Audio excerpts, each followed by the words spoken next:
Before 1998, there were far fewer overweight and obese people in Western countries. Now, if you think that this is only because people have become increasingly fat, you are wrong. So what was going on? This is a typical question we address in the master program Health Humanities. What is Health Humanities? First of all, it is a unique master track in the Netherlands. It is the first and only Dutch Health Humanities program which is developed entirely at a humanities school. At Tilburg University, this program is hosted at the Department of Culture Studies. Typical for this program is that it is interdisciplinary. And this means that when we analyze issues in healthcare, we do not start from one specific discipline or approach, but we start with the problem at hand. The program is thus very much case or problem oriented.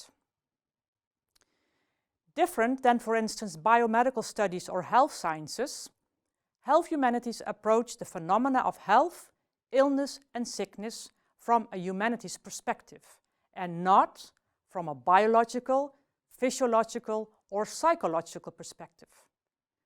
Health Humanities draws from various disciplines, such as culture studies, gender studies, history, literature, art, religion, philosophy, anthropology, and science and technology studies. In Health Humanities, the most important assumption is that the understanding and experience of health and illness is based upon norms and ideas which are produced by humans. And these norms depend on ever-changing cultural, economic, and political context. Let us now look at the issue that I announced at the beginning of this clip. It entails an example of a change in norm concerning health. For indicating whether your body weight is healthy, we often use BMI, body mass index. Now, currently the norm for healthy body weight is a BMI between 18.5 and 24.9. You probably might recognize these figures and perhaps even believe that they are referring to a universal idea of healthy body weight. However, this norm was set in 1998. Before 1998, the cutoff between healthy and overweight was 27.8 instead of 24.9, thus nearly 3 BMI points higher. For me, a female with a body height of 167 meters, this change in BMI points involves a change of 7 kilos. So before 1998, I could have been 7 kilos heavier and still stay within the same range of healthy body weight. So imagine 7 kilos. As you can imagine, this change in BMI norm caused an enormous instant rise of overweight people. Now, in Health Humanities, we explore how and why such changes come about, what the consequences are, and whether such changes are good. Good for whom? And who will benefit from it? How were decisions made to change this norm, and who got to decide? What types of words and images were used to allow this change? Health Humanities is thus about exploring normative dimensions involved in health and medicine. It is, however, much, much broader than mainstream bioethics. Exactly because we explore normative dimensions also from a cultural and political perspective, our program differs from bioethics such that it is taught in medical schools. Indeed, in medical schools, the humanities education is mainly restricted to knowledge that can be applied in clinical practice. In our master program, by contrast, students learn to question and analyze underlying assumptions of current theories and practices in healthcare. Health Humanities indeed offers a behind the scene of medical and health practices. Now let's look at the program. At Tilburg University, the academic year is divided in 2 semesters, each containing 2 blocks. In the first 2 blocks, you will take the 4 core courses of the program together with 2 research skills courses. In the third block, you can either choose 2 elective courses or take an internship.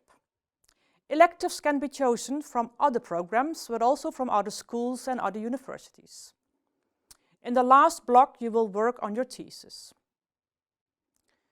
I will now say something about the 4 core courses and the internship.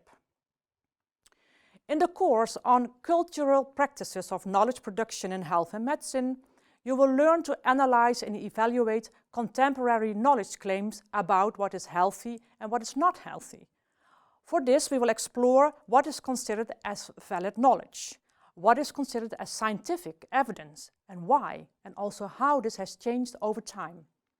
You will also learn how not only numbers and statistics, but also pictures and text, as well as media and museums, play a crucial role in knowledge production.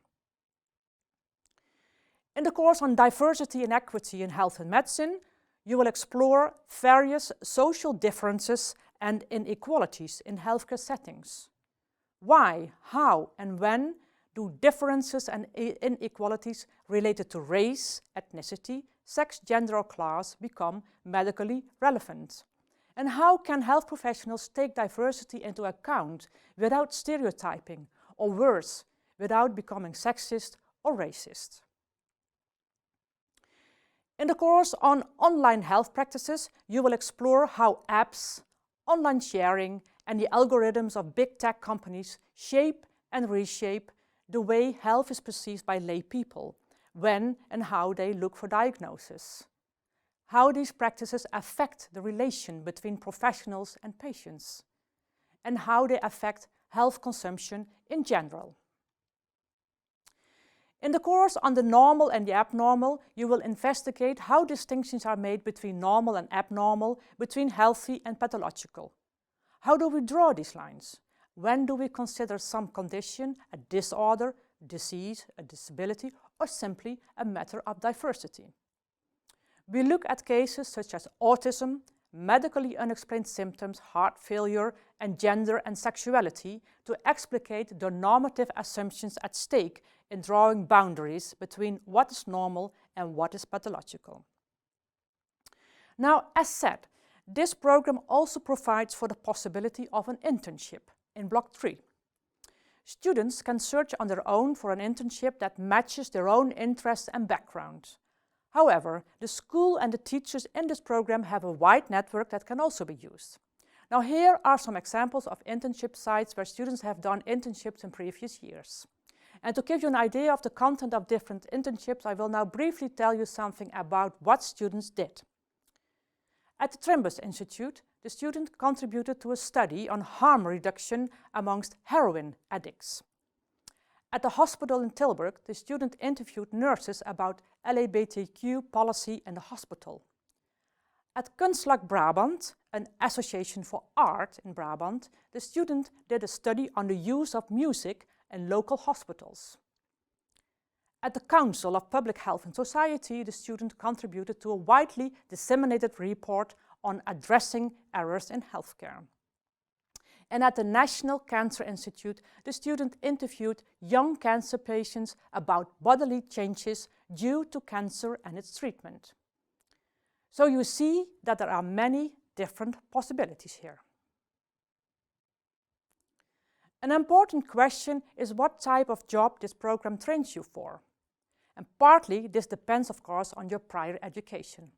However, because this Health Humanities program is so broad, it will train you to become a critical evaluator of current healthcare. And in that capacity, you will be prepared to find a job in the following professions. And this is also where our alumni have found positions: health promotion and communication, health policy and administration, health and science councils, ethical boards, of medical complaint committees, healthcare consultancies and management, educational institutes and creative professions, but also emerging new professions because current changes and innovations in healthcare require new kinds of professionals. This program also trains you in becoming a researcher, either at a university or in other research institutes, such as Rathenau, National Institute for Public Health and the Environment, and similar institutes outside the Netherlands. One of our alumni found a great job at the Mulier Institute for Research in Sports. Now, this program is a good match for you if you have a bachelor degree in a humanities discipline, together with an interest in health and illness issues.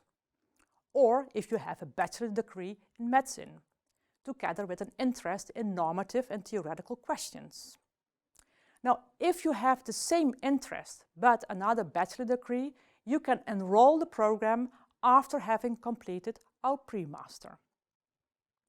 The program is a good match for you if you are interested in questions pertaining to topical issues in contemporary healthcare. If you find it important to ask unconventional and critical questions. If you find it important to critically reflect on issues, and if you don't shy away from reading and writing. And don't worry, you don't need a background in health, medicine, or biology. Now, if you do not have the right bachelor degree to enroll directly into this program, we offer a pre-master program, which prepares you for this master track. It is a 30 ECTS program, but if needed, it can be enlarged, so it's tailor-made, and it's also flexible. There are 3 options. You can take the entire pre-master program in the first semester, or in the second semester, or spread over the academic year. It consists of 1 research skills course and 4 courses selected from the bachelor programs Online Culture and Philosophy here in Tilburg. If you have questions about this program, do not hesitate to contact us. For questions about the practicalities of studying at Tilburg University, you can contact my colleague Lisbeth Blukens. And for questions about the content of this program, you can contact me, Jenny Slatman. Thank you for watching, and I hope to see you next year.